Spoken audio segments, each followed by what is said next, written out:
और आज से राजस्व और भूमि सुधार विभाग का महाअभियान है। आज से कार्यक्रमों की शुरुआत होने वाली है। सभी अंचलों में ये महाअभियान चलेगा विभाग की तरफ से और आज से 17 जून तक महाअभियान कार्यक्रम है।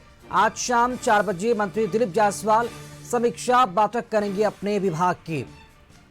अधिक जानकारी के साथ मुख्य संवाददाता संजय जी हमारे साथ बने हुए हैं। संजय जी, आज शाम दिलीप जायसवाल अपने विभाग की समीक्षा बैठक करने वाले हैं, क्या उद्देश्य है इस महाअभियान कार्यक्रम का?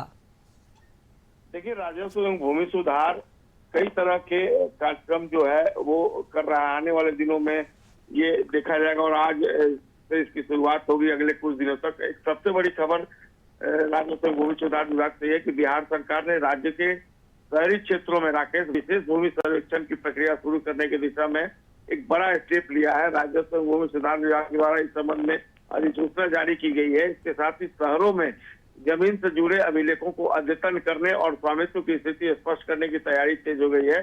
सरकार की योजना के तहत विभिन्न शहरी क्षेत्रों में विशेष शिविर आयोजित किए जाएंगे। इन शिविरों में भूमि धारकों को अपनी जमीन से संबंधित आवश्यक दस्तावेज जमा करने होंगे। प्रस्तुति अभिलेखों के आधार पर संबंधित संबंधियों के स्वामित्व का निर्धारण किया जाएगा। इस अभियान का मकसद है शहरों में भूमि रिकॉर्ड को व्यवस्थित और प्रामाणिक बनाना। इस विशेष सर्वेक्षण के दायरे में केवल खाली जमीन ही नहीं बल्कि फ्लैट, अपार्टमेंट और बहुमंजिली इमारतों को भी शामिल किया जाएगा। इससे शहरी संपत्तियों के वास्तविक मालिकों का विवरण सरकारी रिकॉर्ड में दर्ज किया जा सकेगा। तो निश्चित तौर पर ये एक बड़ा स्टेप लेने का फैसला लिया गया है। लंबे समय से राकेश लंबित स्वामित्व संबंधित विवादों के समाधान में भी यह पहल जो है उपयोगी साबित हो सकती है। राज्य सरकार ने इस कार्य को सुचारू रूप से चलाने के लिए संबंधित नियमों में आवश्यक संशोधन भी किए हैं। पहले लागू व्यवस्था में शहरी क्षेत्रों के लिए इस प्रकार के सर्वेक्षण का स्पष्ट प्रावधान नहीं था।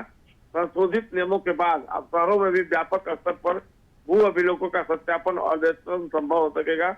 हालांकि सर्वेक्षण की औपचारिक शुरुआत की तिथि जो है वो शहरी वाला वो अभी तय नहीं किया गया है, लेकिन विभागीय स्तर पर तैयारियां जारी है। माना जा रहा है कि यह पहल शहरी भूमि प्रबंधन को अधिक पारदर्शी बनाने के साथ साथ भविष्य में उत्पन्न होने वाले विवादों को कम करने में अहम भूमिका निभाएगा। जी चलिए, बहुत शुक्रिया संजय जी खबर पर जानकारी के लिए आपका। और बुलेटिन में यहाँ वक्त हो गया छोटे से ब्रेक का, लौटेंगे जल्द।